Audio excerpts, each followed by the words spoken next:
The sneezing dragon who kept blowing out fires. Drake, the little dragon, had a big problem. He couldn't stop sneezing.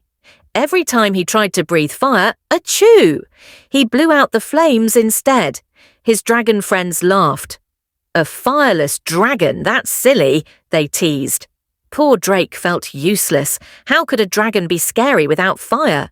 One day, a forest caught fire, and the animals were trapped. Drake rushed over. Achoo! His powerful sneeze blew out the flames, saving the forest. The animals cheered. "You're a hero, Drake." From that day on, Drake wasn't embarrassed anymore. His sneezes weren't a problem. They were his special power.